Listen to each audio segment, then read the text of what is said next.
Fear Agent is often said to be the most important series in Rick Remender's career, but does that mean that it's the best? Woof! Hey guys, it's me Marcus, aka the Mad Dog, and we're back with another video. Written by Rick Remender and illustrated by Tony Moore and Jerome Opena, the first issue of Fear Agent was published by Image Comics in October of 2005, with the 32nd and final issue being released by Dark Horse Comics in November of 2011. And Heath Huston has a job to do. As a Fear Agent, he's tasked with travelling the galaxy and eradicating alien threats after Earth was invaded 10 years earlier. But between the horrors that he witnessed, the whiskey drinking, and the bureaucracy of this new interplanetary way of life, Heath will find himself at the epicenter of the very war that took everything that he cared about. But what happens when the battle can't be won? And what does the pressure of being one of the last surviving humans do to a man that has nothing left to lose? Jumping into the art section, and Tony Moore is just one of those artists that I keep forgetting how much I enjoy his work. Might be because of the fact that he doesn't do that many series. Like, I really wish I could see him on more things, because I've yet to see a bad performance from him, and his art's just so exciting and inventive, and it was exactly what Fear Agent needed. Jerome Opena does a lot of the issues as well, and I'm not sure if I'm pronouncing his name correctly, but he's great on this as well, and they both work hand in hand to give us a really complete experience. They both just do a stellar job on this title, and even though there are differences in the style, it never feels like it's a complete 180, because it is pretty much that they keep switching between arcs, and especially considering when this series started and when it finally ended, there's also been natural developments of their style that's just happened over time, which made this a really interesting experience to see unfold. And it is just impressive that this book avoids that mistake of being one of those books where it's very clear that two different people have worked on it. It's not like one of those situations similar to when I reviewed the Immortal Iron Fist. Still see that when I sleep. And what's immediately clear and continues throughout the series is just how whimsically inventive the design of pretty much everything is. The characters, the planets, the ships, all of it was just really fun to look at. And I do also have to throw some love to whoever was on colours, because everything really just pops off the page. And what was essential in a sci-fi epic like this was a sense of scale, and that was just absolutely nailed from the first issue to the last. Space felt vast, planets felt as if people had lived there, and even down to the smaller details, like when we were inside Heath's ship, this really felt like it was his home. And for me, there's just nothing better than when it feels like I'm looking at a lived-in world, when the backgrounds aren't just completely blank, because as you know, if you've watched any of my other reviews, I will pick up on that. And it just made Fear Agent a joy to look at, like I would often find myself just lingering on certain pages. And something about Moore that I always remember is just how he illustrates expressions. They're always comical, but never too far removed from what they should be, if that sentence makes any sense. It knew when it could ham it up and have a comedic effect, but especially as it got into the second half of the series, it really started to develop this nuance. And that type of thing really helped to humanise Heath from the character that we knew when he was first introduced. And I just like that both Moore and Opena were able to work on both sides of that spectrum. Like, if I'm being honest, the longer that this series went on, I stopped checking who was illustrating each issue. I just enjoyed it for what it was, but as soon as somebody had a massive reaction, I just knew that I must be looking at more. And the thing that I've always felt when I look at the art of Fear Agent is that it's deceptively simple. And that's a phrase that I've used in a couple of reviews, but I also think it really applies here. There is this rough, sketchy quality that you often don't get to see in modern comics. And his character models always do look a bit stiff, but they never look unrealistic or that there's not a human there. You know, when it is a human character. And just the way that everything comes together on the page, whether you're looking at the Tataldians or the Dressites, their design's always so unique and identifiable that even if it's been a couple of issues since you've seen them, you know exactly what you're looking at. And also the motion always just has a sense of weight to it. When you're in space, that is particularly important, but when you see a ship blasting off, you can just feel all the energy behind it. If a character's falling, you can feel the impact when they hit the ground. And there's not a lot that I can really question or throw negativity at, because the things that originally I didn't really like I said about the stiff character models and stuff like that, I eventually grew to really enjoy as the series went on. It's a reason why I'm glad that I picked up these ridiculously oversized books when they were first published over 10 years ago, and it's why I'm glad that they're finally getting a reprint so that everybody can get their hands on these. And you do not want to miss out on these, especially with how out of print they've been for the last decade, and you can already order them with the discount codes that we've got with the channel sponsor,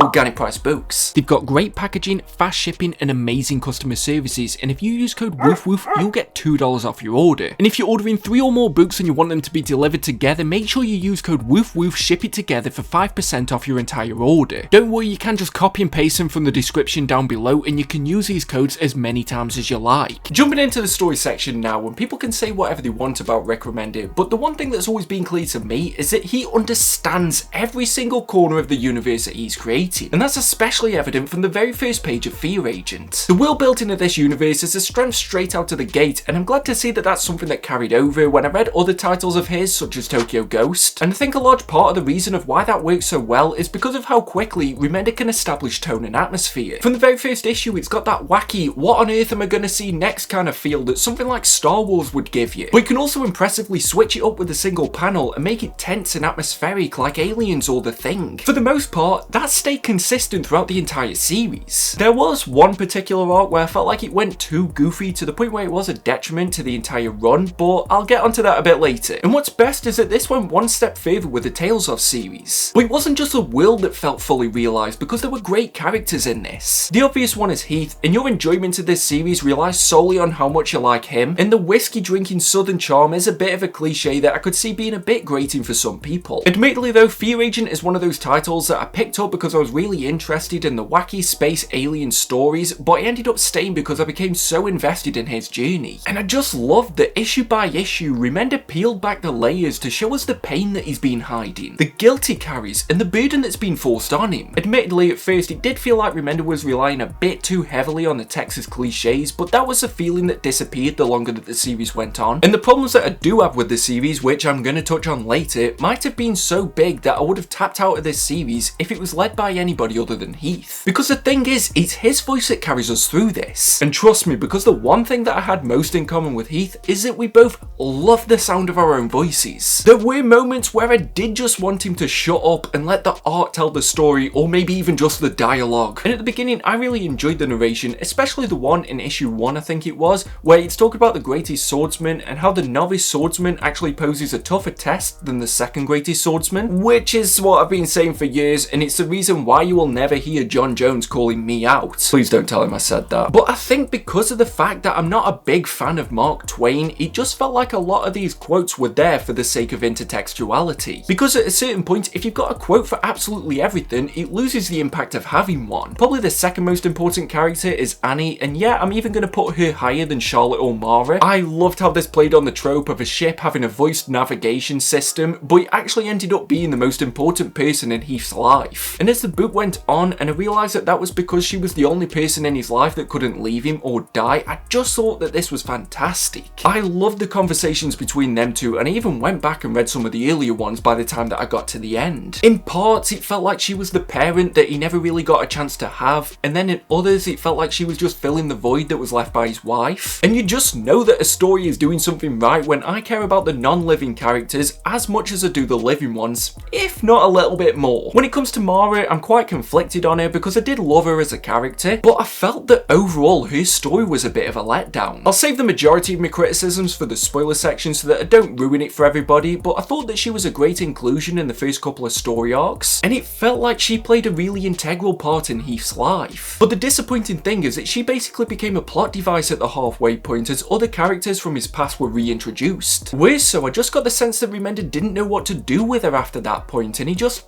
Okay, yeah, I'm gonna save that for the spoiler section as well. And I guess that's the most interesting thing about Fear Agent, because the longer that it went on, I was reading it more for Heath than I was the wider plot. And that's where my problems with the series are. Now, I know a lot of people love Fear Agent, but I can't give this a fair review if I don't at least highlight the things that really stalled this series for me. And I'm actually a bit disappointed because the criticisms that I've got actually stem from things that I really enjoyed at the beginning. That world building, that sense that we didn't know absolutely everything that was going on. Well, by about issue 10, that feeling's completely gone because Remender just decides to tell us everything. Sure, the political systems between these different races was fun and interesting, but it often led to entire issues that just felt like exposition dumps, and Heath being pushed out of some of the more interesting parts of his own story so that he could be put in a position for a character to just dictate everything to him. It's great and kind of essential for a writer to have that understanding of what's going on, but we as a reader don't need to know absolutely everything, especially not in one go. And in a way, it felt like Remender thought that that was going to be the most interesting part of this book, but for me it wasn't. I liked having these alien and machine races being this constant threat, but the more I saw of them, the less impact they actually had. They could have been like that Terminator 1 level, just this thing that was relentless and never going to stop, and you didn't know absolutely everything that they would do to get to you. But I felt like I was told so much about them that they had no chance of having that kind of status. And I think that was most obvious with any race that wasn't human. Oh god, that sounds like I'm being some kind of alien racist. Around the halfway mark, and yes, this is minor spoilers, but Heath does meet up with other people that are fear agents, and seeing the dynamic that that brought and the way it played out was far more interesting than anything that involved the Dressites or the Tetaldians. I wish that would have been way more in the background, just have it as a backdrop to everything that's going on. And maybe I'm a bit biased on that front because I was already on the back foot because of the names. There's an art to creating alien races in a way that feels authentic, and a large part of that is the name that you go for. But pretty much every race in Fear Agent felt like it was just a working title that Remender didn't have a great idea for at that point, but he didn't want it to let him stop his flow of writing, and he kept promising himself that he'd go back to it and change it and make it sound a little bit more realistic, but then he just never seemed to get round to it. Another problem I had was a number of cliffhangers had a really lackluster conclusion. The final page of an issue could be Heath surrounded by this alien army on this foreign planet that he doesn't know about, at his absolute weakest point and looking doomed to fail, and then the next issue would start and he would literally just dodge to the left and run, and yeah, somehow manage to escape. And I can forgive that kind of thing once, but then there'd be another issue where he's pushed out into the depths of space, he's got no equipment, it looks like he's doomed to suffocate, and then the next issue would just have him put on a breathing device and blast off to safety. And I know how scattered the release schedule for this series was, so I can't imagine how disappointing that must have been if you read this issue to issue, because it annoyed me to no end when I was reading this. And this list that I'm about to give you isn't exhaustive, but there's two elements that can be added to a story that just completely remove any tension for me, and unfortunately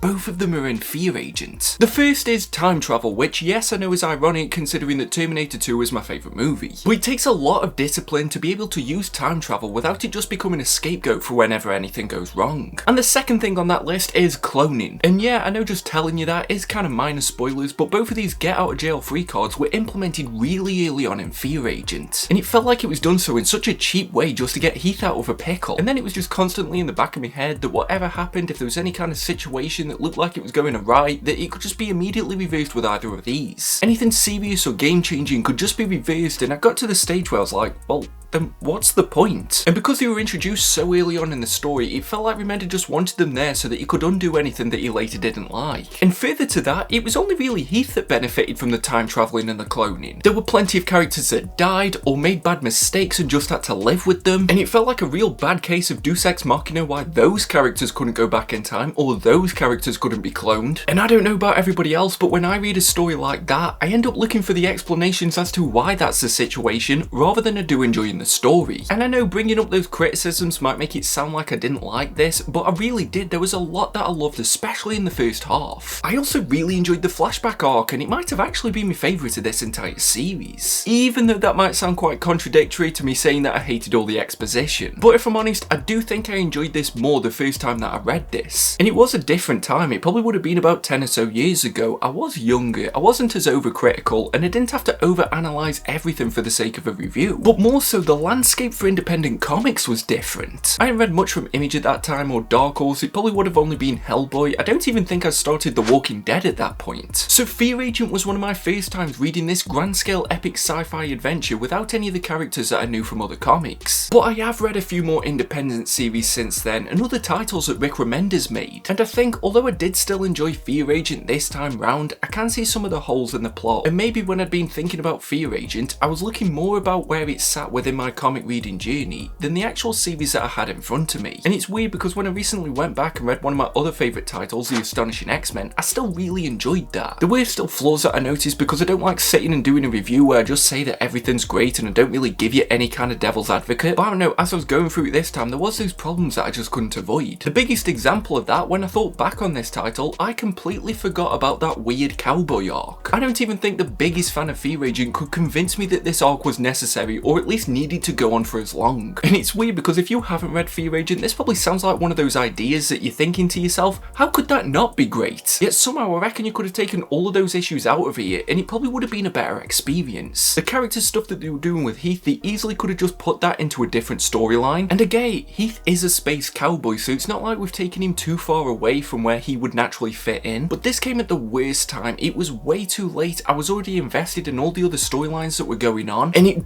decimated the pace that he'd built up. Like, yeah, it was kind of fun, it was sort of interesting, and it probably would have been more so if it was only one issue, or just lumped in with the Tales of series. I think that's what's confusing me most. And who knows, maybe I'm in the minority here. I know whenever I say anything against a series, I always get people complaining at me, but that was honestly the lowest point of the series for me. The ending arc redeemed it at least a little bit for me, and it did feel like a really satisfying conclusion, so it has to get major credit for being able to pull me back in even after that cowboy arc. But I can't really talk more about the ending without jumping into spoilers. This is your final spoiler warning, so if you don't want anything ruined, make sure you skip to the final verdict. But I want to start this section by talking about Mara's death. This really caught me by surprise, and I'm glad that this stuck and it wasn't just reversed by time traveling or cloning, even though that does add to the fact that only Heath seems to be able to benefit from that. But I do also feel like this happened way too early, and just as Mara was reaching the peak of her storyline. I loved her being this double agent who was willing to sell out the few surviving humans just for the sake of avenging a family, but her death felt like it was just for shock value and it didn't have as much weight to it as it probably could have done. She was the new love interest for Heath, the one person that gave him this glimmer of hope, but I wanted a bigger confrontation after he realised what she'd done, and then maybe have it be that they still have to exist on the same ship with each other. Maybe try and redeem her a bit, because I loved the dynamic between her and Heath at the beginning, and I think overall they just cheaped out on a character a bit, because once Charlotte came back into the picture, it felt like Mara fell into the background and Remender didn't really know what he could do with her anymore, so he just killed her so that he could have this big shocking moment. And it's a shame because, like I said, she was really one of my favourite characters, and I love how she stuck by Heath whilst he was going through his addiction, even though it's bittersweet because you know she was doing that just because she was a double agent. But that's what I mean, I feel like there was a lot of layers to this character that just didn't get explored. However, in saying that, and again at risk of being a hypocrite, I feel like when Charlotte came back into this story, it really just shifted this into a different gear and kept it exciting. It felt obvious when it happened, and I like those twists that make me feel dumb, which, you know, isn't too surprising considering I'm a self-admitted dumb reader, because Heath never said that she died, but as soon as she's introduced, you realise that she is not the woman that he once married. I was happy that that was the direction that the story went in, and I thought it was going to be even more engaging when it was revealed that Heath has this daughter that he never knew, except that was another twist that kind of went nowhere. For a few issues, it felt like it gave him some extra motivation, a sense that maybe he could regain some form of the life that he once lost. But I feel like I've asked this a few times already in this review, but if you completely removed any reference to her from this story,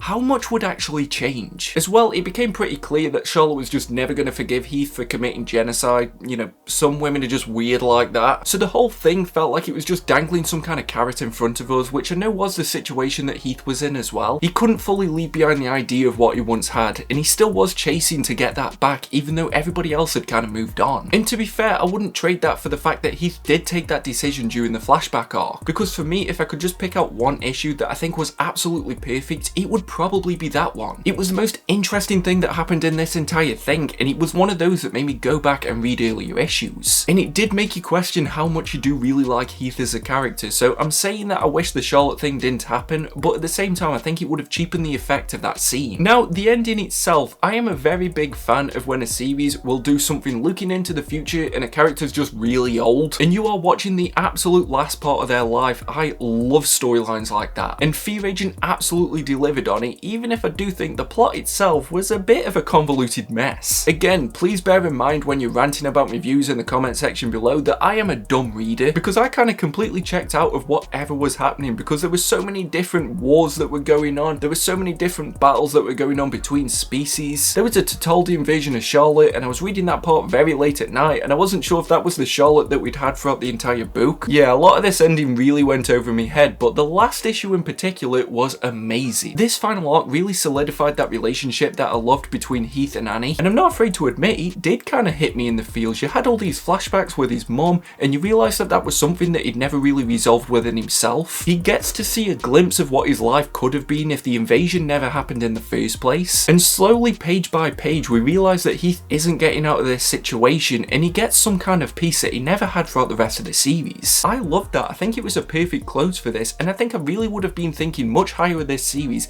if that cowboy arc hadn't have happened just before this. Like, by God, that really threw me off. This is my final verdict. Ambition is necessary for greatness, but too much of it can sometimes be a negative. When it comes to Rick Remender, there's clearly a vision from the beginning, and Fear Agent is often said to be his magnum opus, and from the titles of his that I've read, I would have to agree. And I believe that this is the most Rick Remender book that he's ever written. It's a grand scale sci-fi epic adventure with a rough but lovable protagonist that just can't avoid self-destruction. Yet it also falls victim to a lot of the pitfalls that I notice when it comes to Rick Remender. It does try too much, to the point where some aspects feel underdeveloped. The plot can amble about for entire story arcs whilst it seems to try and figure out which direction it should go in, and it does fail to realise that sometimes less is more. But considering when this was released and the state of independent comics at the time, I can look past some of those problems because there is still a thoroughly entertaining story within these 32 issues. The art is done by two of the most underrated in the industry, who just managed to bring vast amounts of energy and creativity to every single issue. And even if you don't get behind the intergalactic war or the time travel elements, which can sometimes feel a bit like a safety net, you should still have a great time following Heath as he tries to regain everything that he lost. So there is definitely still a lot to love here, which makes it worth going back and rereading, even if I did personally prefer something like Deadly Class just a little bit more. And despite my faults with it and the fact that it is starting to show its age, I still feel like this is a top tier Rick Remender book. So if you're a fan of grand scale sci-fi with a great sense of humour and a surprisingly complex emotional core, then this is probably going to be a must read for you. But if I had to summarise this in one sentence, you should probably wait until you've got a free weekend so that you can just binge this in one go. So that's the video, hopefully you enjoyed it, but until next time, just make sure that you stay safe and stay mad all you dogs. Woof woof. See you at the next video.